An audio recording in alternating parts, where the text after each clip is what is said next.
సంవత్సరం వేడుకలను సామాన్య ప్రజానికానికి ఎటువంటి ఇబ్బంది కలిగించకుండా సంతోషంగా జరుపుకోవాలని పొదలకూరు సీఐ శివరామకృష్ణారెడ్డి తెలిపారు. సోమవారం సర్కిల్ కార్యాలయంలో మాట్లాడుతూ 31వ తేదీ రాత్రి రోడ్లపై కేక్ కోసిన బహిరంగ మద్య పార్టీలు చేస్తే కేసులు నమోదు చేస్తామని హెచ్చరించారు.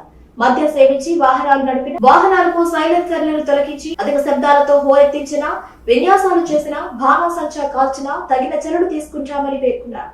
అల్లరి మోకలు ఆపతాయిలు నియంత్రణకు పోలీసుల నిఘా ఉంటుందన్నారు. ద్విచక్ర వాహనాలపై ముగ్గురు వెళ్లిన మైనర్ బాలికలు నడిపినా చర్యలు తీసుకుంటామన్నారు. పొదలకూరు మండలం అలాగే మనుగోలు మండల ప్రజలందరికీ కూడా హ్యాపీ న్యూ ఇయర్ అండి. ఈ న్యూ ఇయర్ సందర్భంగా రేపు డిసెంబర్ 31 నైట్ పోలీస్ వారి తరపు నుంచి కొన్ని ఆంక్షలు పెట్టినాము.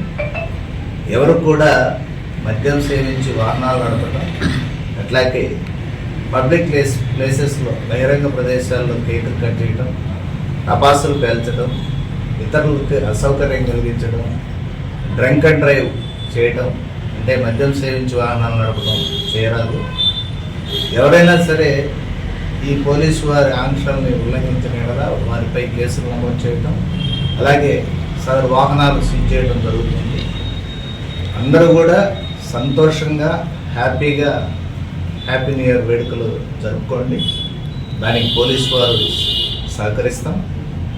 అర్ధరాత్రి 1 గంట దాటిన తర్వాత ఎవరు కూడా రోడ్లపై తిరగడరాదు. ఈ సూచనల్ని తప్పనిసరిగా పాటించాలని కోరుకుంటూ, సంక్రాంతి పండుగ సందర్భంగా ఎవరైనా పేకాటలు నిర్వహించడం కానీ, లేదా కోడి పందాలు, లేదా ఇతర బెట్టింగ్ వ్యవహారాలు ఏవి కూడా చేయరాదు. వాటిని చేసినా, ప్రోత్సహించినా, ఆర్గనైజ్ చేసినా, వాటిల్లో పాల్గొన్నా కూడా వారిపై చట్ట ప్రకారం కఠిన చర్యలు తీసుకోవడం జరుగుతుంది. అలాగే వాళ్ళపై రౌడీ షీట్లు లేదా సస్పెక్ట్ షీట్లు కూడా తెరవడం జరుగుతుంది. దయచేసి వాటి జోలికి పోకుండా ప్రశాంతంగా పండుగని హ్యాపీగా చేసుకోవాలని